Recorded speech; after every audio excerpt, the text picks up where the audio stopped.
Hey guys, Cobra Zero here, and today I am going to be talking about what my dream build is for version 27. So we've got the assist modules. It's a big cluster of trying to figure out what's going on, and as you can see here, I am nowhere near on my farming setup as where I want to be. I've got a few big things that I need, starting with I need to get Primordial Collapse up to 5-star, and I need to get an ancestral version of Dimension Core for this build. Now, in a beautiful, perfect world, I would roll and try to get a 5-star version of Dimension Core, but unfortunately, that is not going to be the case. That is going to be absolute hell trying to get this. And so, unfortunately, I'm going to have to compensate by bringing the unique effect boost instead of at epic.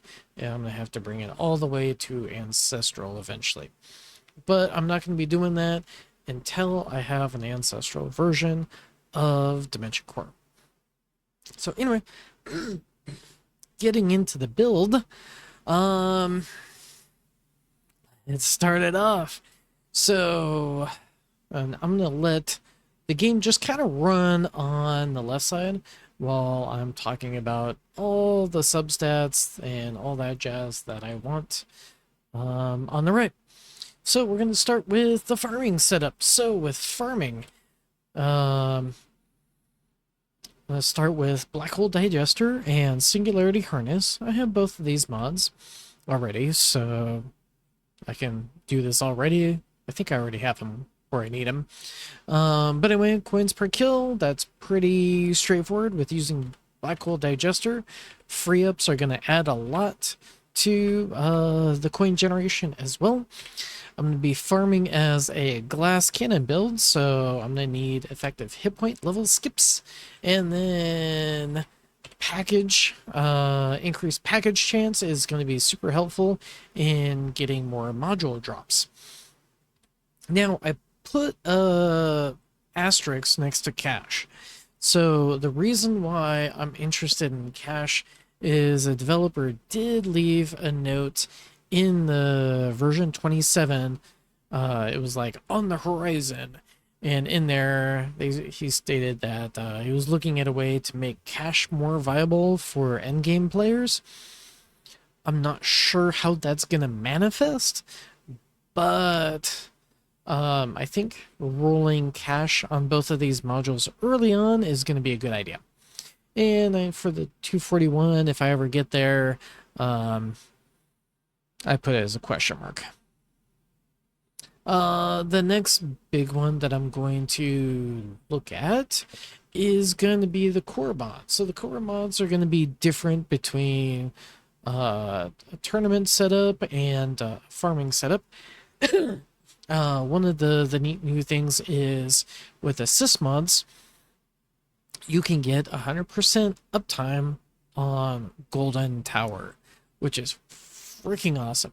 You don't need a multiverse nexus anymore, or at least at the very high level to achieve this. So I'm actually really hyped to be able to do this. So there's basically Primordial Collapse is going to expand out the reach on being able to affect enemies farther out and all that jazz. It's really, really nice. I think overall I've seen about a 10% increase in my coin gain as a result of going with Primordial Collapse or putting it onto my build. So it's a really nice mod. Yeah. And I think with more of a focus on trying to kill enemies like fleets, having that expanded range as far as allowing the extra coin gains is really, really helpful. Dimension Core, as everyone knows, really ramps up the damage really nicely. Some people have reported that they're already using it, and I'm not there yet. But some people are saying that they're getting like an extra 1,000 waves in their farming run as a result of being able to use Dimension Core. So it's very, very powerful effect. As far as the substats go, Golden Tower bonus, duration, and cooldown. And luckily, I don't need to worry about having a. I could probably go with Mythic actually, and this would just work out perfect. Yeah. The next set is Spotlight Angle. I'm going to need Spotlight Angle. The biggest issue that I run in here is I'm not going to toss down, was it the 7,000 stones to get an extra 15 angle when I can just have it on the substat. So I'm going to have it there. Spotlight bonus, really good. And I'll probably have Spotlight bonus over on the Dimension Core as well. It's very, very powerful. Death Wave cooldown. So the reason why I'm going with Death Wave cooldown is because I can effectively have 100% uptime on effect waves going out, hitting pretty much every single enemy. And I've seen that in tournaments, it's sometimes I'm able to actually do some damage in the past with Death Wave. So actually having it as a more reliable source of damage as well as the econ side of things will be very, very useful. Downside is the likelihood that it's going to hit Rays, Commanders, or Overcharged. Well, you're just not going to be able to hit the fleet side, but not very likely that you're going to hit Rays because there's going to be some other enemy in the way. Most likely it's going to be ultimate tanks that are going to be in the way. And when they go into ultimate tank mode of super tankiness, they're going to be sitting around and taking a lot of effect wave hits. So I think this will be a really nice tool, both for the econ side of things as well as adding some extra damage. Poison Swamp. I've got some Poison Swamp here, and that will be very nice to be able to get more Poison Swamps out and cover as much as I possibly can, hopefully affecting fleets as early as possible. And then on the other side, I kind of talked about, the GT stuff, the Death Wave. Poison Swamp cooldown has a lot more value than Poison Swamp duration. And I'll talk a little bit more about that in more detail. And then inner landmine cooldown. So why would I want inner landmine cooldown? Well, a lot of times there's towards the end of a run, there's huge clumps of ultimate tanks that are moving in on you. They're just a huge pain to deal with. So actually having inner landmines refreshing more often and getting that second layer of inner landmines interacting with the ultimate tanks, I think is going to be a really, really important tool to help aid killing those enemies. Also, just having more ability to have the splash damage go out as a result of that second inner landmine layer, I think will be extremely helpful in general. Moving on to the cannons. So for the second cannon, I'm just putting a question mark. That's assuming that the new cannon that's going to be coming out is as good as what was leaked. So hopeful for that. But in the meantime, I'm thinking maybe like Havoc Bringer might be nice to get the Ren maxed out as much as possible. There's also some other things like I could do the super crit one that might be nice, but given that I have a spotlight bonus and being able to affect enemies at maximum range with as much damage as possible might be a little bit better off, maybe, than being Annihilator. So, but I think both are probably pretty good. and they're just for bullet damage anyway, so I'm not too terribly concerned. Um, what I will say is eventually I will get the ancestral aspect for the unique effect, so I'll probably need to use that for tournament more than farming. So whatever goes in this slot can be whatever, because eventually I need to bring it up to ancestral. We've got the crit factor, the crit chance, multiplier chance for normal crit and super crit. Both of them apply a bonus to ultimate weapon damage, tech speed, so they can get more chain lightning going out. Damage per meter is going to be really, really nice because of Spotlight Plus. Rend armor, or Rend multi, that's going to be really nice so that I can get as much poison swamp damage as I possibly can. And I put multi-shot chance. I could do multi-shot chance, multi-shot targets, you know, whenever I get the primary cannon to 241. So here, I'll edit this right now so everyone can see chance or targets. There we go. For the armor module, I'm gonna do shockwave frequency.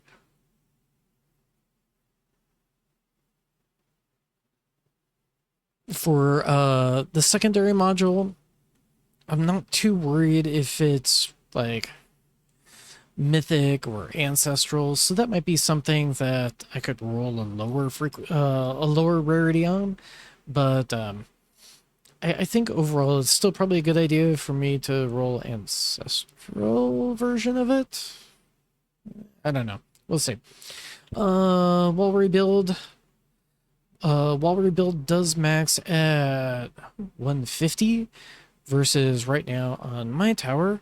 You can see that I have a wall rebuild of 178. So I definitely won't need an ancestral version of rebuilds in the second slot. So I'll just take whatever it is. Orbs. So for farming with Coin Mastery, hitting enemies with orbs, make sure that they give the extra bonus to their coin drops. So these are really, really nice. And as you can probably see on the left, I have my workshop orbs stretched out to be a little bit farther out, specifically for that marking effect. Defy Death later in the match. Having a strong Defy Death means that you're going to get more,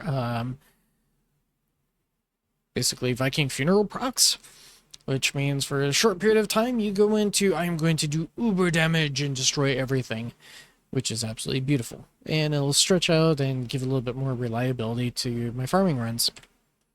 Thorns, pretty straightforward. Enemies hit you or they land on your wall, they're going to take a little bit more thorns damage.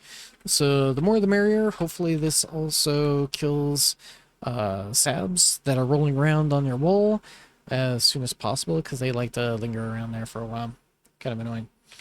Landmine chance, that's going to allow Space Displacer to basically have more landmines that can possibly convert into inner landmines that will form a ring, a little bit depending on your range. Rough, like a little bit farther out than the perk inner landmines. So it's really, really nice. My idea, especially with that, is allowing that to do damage. And with some of that splash damage, hopefully that splash damage will help kill, you know, some of those really annoying fleets like overcharged enemies or commanders. In addition, just killing normal enemies and just getting all that splash damage going out. And yeah. So that's kind of my thought. Now, This may not be the best mod. Maybe there's something else that's going to come out. Maybe what I'm using right now is better. Oh.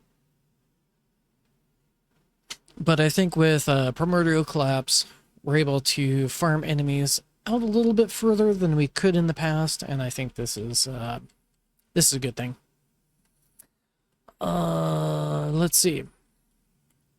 So kind of some of the breakdowns here, you can see that for Golden Tower, the cooldown, if you have everything at maxed out, where you're getting 2 of the minus 12 seconds to the cooldown, you're bringing the cooldown to 76 seconds versus Golden Tower duration. Max that out, you're sitting at 87 seconds. So probably where I'm at already. If I had the modules, which I don't yet, then that would allow 100% uptime of Golden Tower. And then next thing that you're probably wondering is like, okay, Death Wave. So with 2 things of Death Wave cooldown, you can get the cooldown to 24 seconds. Now with just the normal max without any substats, you're sitting at like Death Wave at 6 quantity with the perk, so that's about a 24-second uptime with effect waves going out, so that kind of helps these match up really nicely. Also, the additional benefit is that Death Wave will probably build up a lot of effect wave stacks on ultimate tanks, and it might be a really good tool to kill ultimate tanks, which especially later on in a run, and increase the coin value that you could get from those enemies specifically. I'm like, yay, gems! I need lots of gems because I need gems to roll modules. Moving on for Black Hole for 100% uptime, which I don't have yet. I am 1 second short, so 1 stone drop and I could get it up to 38 seconds. And with the perk, that brings it up to 100% uptime with Black Hole. Really cool. Inner landmine cooldown. So inner landmine cooldown will max at 37 seconds. So you can only benefit from 1 ancestral perk of inner landmine cooldown. So when the substat efficiency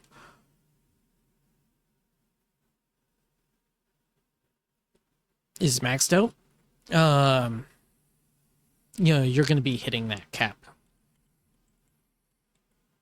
Poison Swamp. So there's a little bit more value in Poison Swamp cooldown versus the duration, with 2 things of the minus 10 seconds for the cooldown for Poison Swamp.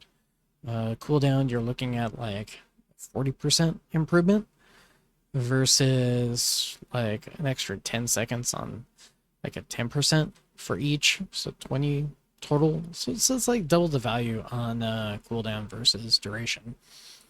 I have kind of an if here.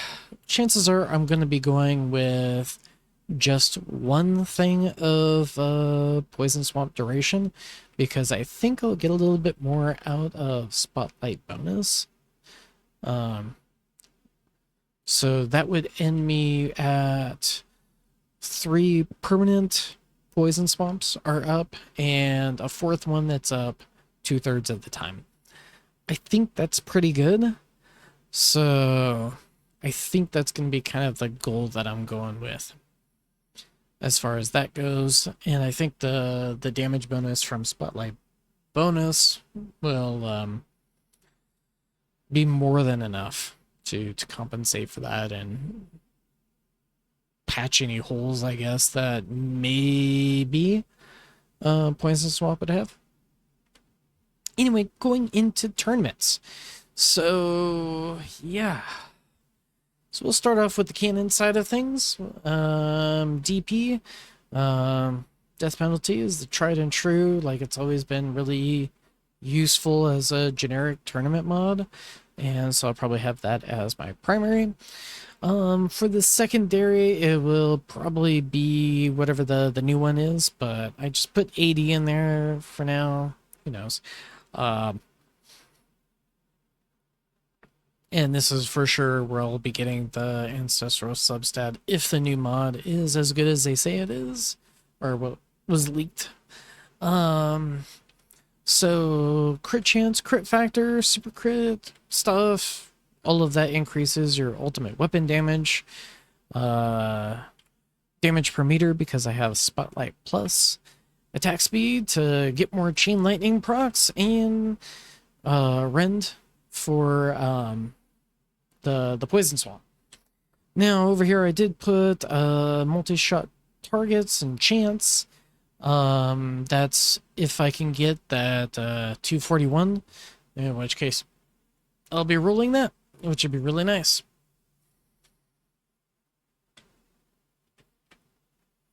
And I don't know why I have this, so I'm just gonna take that off for now.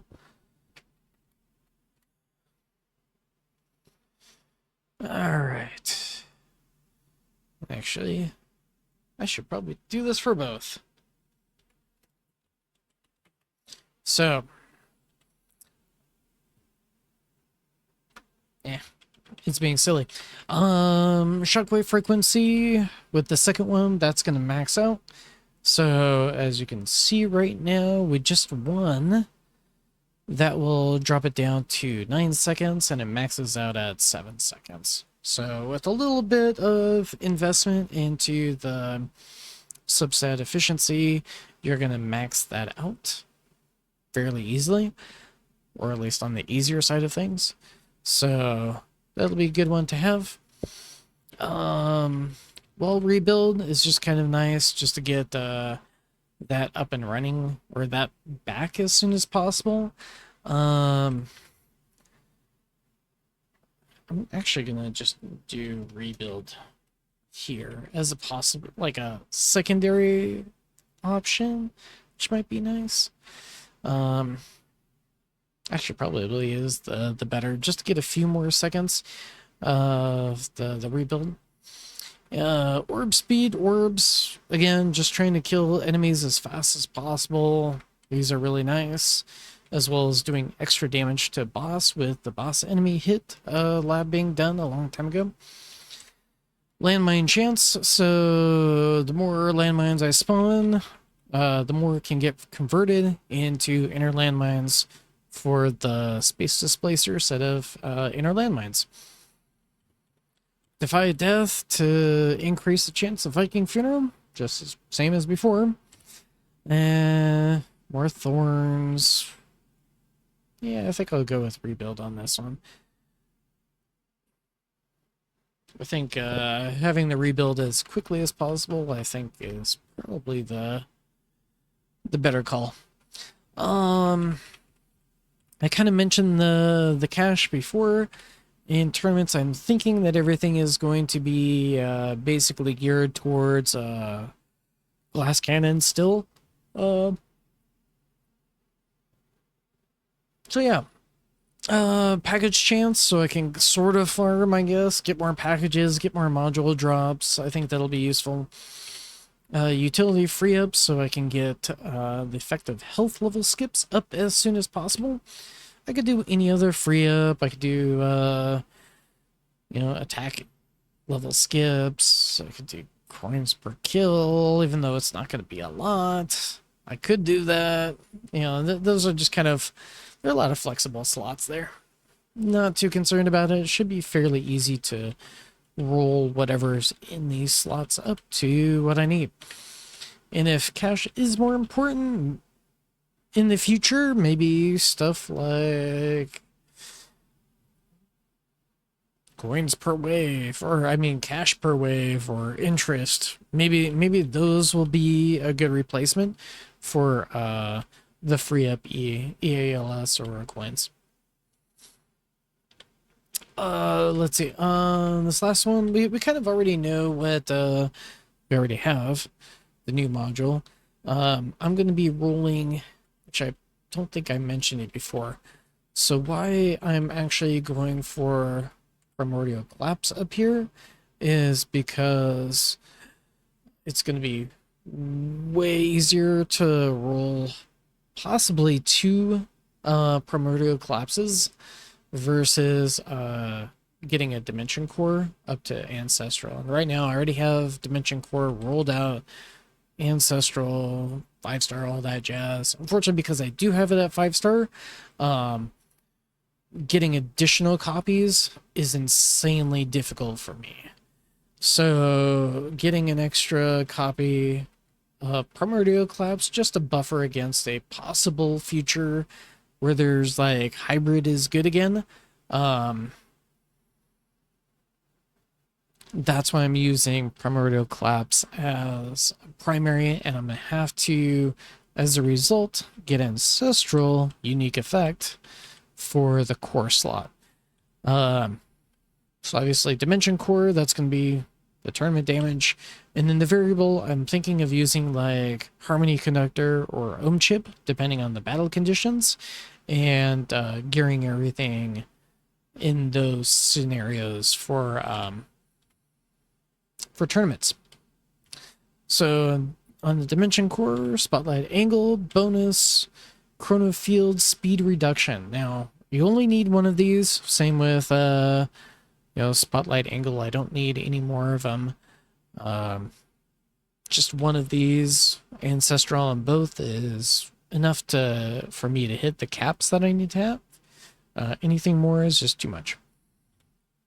Inner landmine quantity. So this is a departure from farming, because in tournaments you're not going to get that second layer of inner landmines.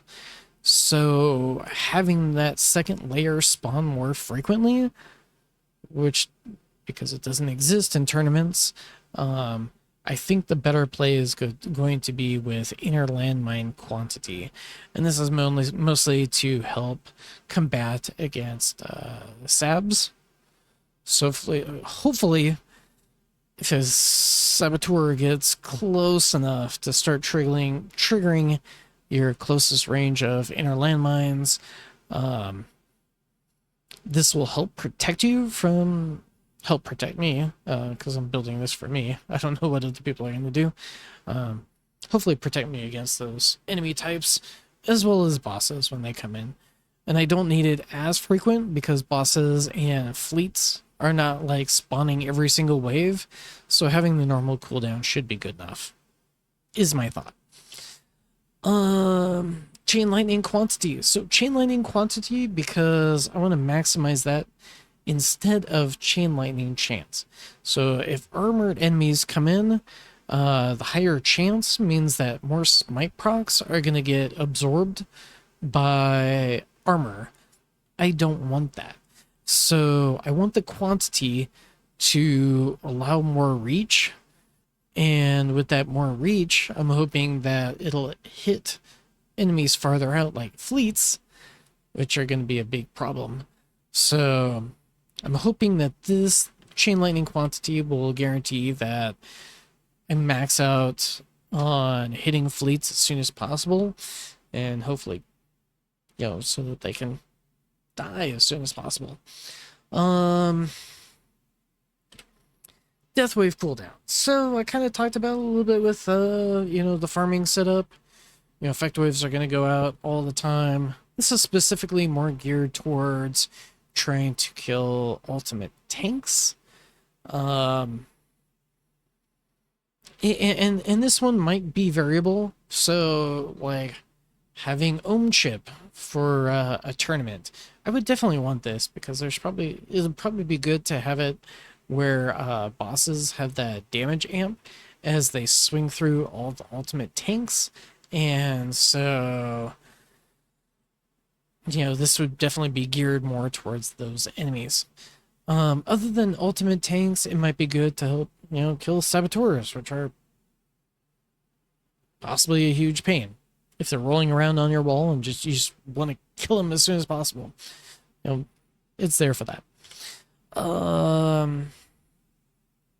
But I think in the case of if I was using Harmony Conductor, oh, wait, never mind. I already have. I would probably.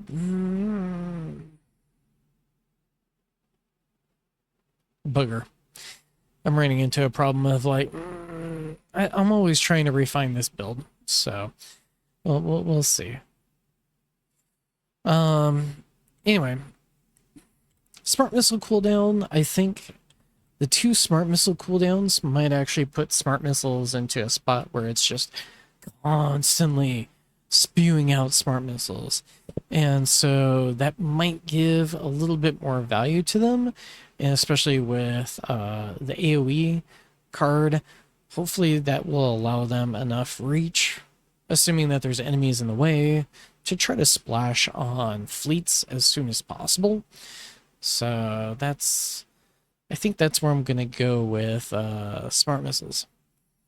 And then Poison Swamp, you're going to get the most out of cooldown, obviously. And then I've got Poison Swamp duration up here. I think that's about it. I think that should get me about a good rounded set of a build. I am kind of worried that if there is a thing that pops up where cash is needed for tournaments, that I might have to replace some stuff and put in like Golden Tower related, substats. I really don't know. We'll see how the future plays out as far as that goes. But for now, I think with what we've got, this is probably a good bet on, where I want to go with things. Anyway, I hope you guys found that interesting, fascinating. It's going to take me a long time to get where I want to on this build, mostly because of the farming side of things. And I do not have a 5-star second dimension core to just roll a bunch of cool stats on and super flex. A lot of people don't have that. I think Greeny just got Ancestral with his Dim Core, so I think he's using Dim Core as his primary, and then Primordial Collapse as a secondary. That is totally an easy way to go. But I think I'll also be able to get some nice usage out of having the assist at Ancestral, so that I can get, the bonuses from Harmony Conductor maxed out, or Ohm Chip maxed out. I think that'd be really cool. Anyway, I hope you guys found that interesting. And then on another note, I guess I'll add, I've got a creator code down in the description. And I'll also post a link to the thing where Fuds mentioned about the cash possibly being in the future. Yeah, percentage of good chunk of what I'm going to be getting, I'm going to actually be giving back to the community. So whenever that happens, I'm going to be doing giveaways and get back to you guys. I think they said it was going to be about like 2 months until we start getting anything. So once it starts to happen, I'm going to post in my Discord and do a @everyone announcement. I don't know. We'll see. Maybe I'll at least post it in the announcements what people have to do to join it, and then I'll do a drawing and figure out who gets it. And I don't know if it's going to be stone packs, if it's going to be variable depending on the account. So if like I pull up an account and it's like somebody doesn't have things like the no ads pack or something like that, maybe I could give them a little bit more of a value towards that. We'll see. I'll be keeping track month to month, and hopefully we can get a constant flow of giveaways to you guys and make sure that everyone can, well, maybe not everyone, but bring up the community as whole as a thank you for supporting me. Anyway, I will catch you guys later.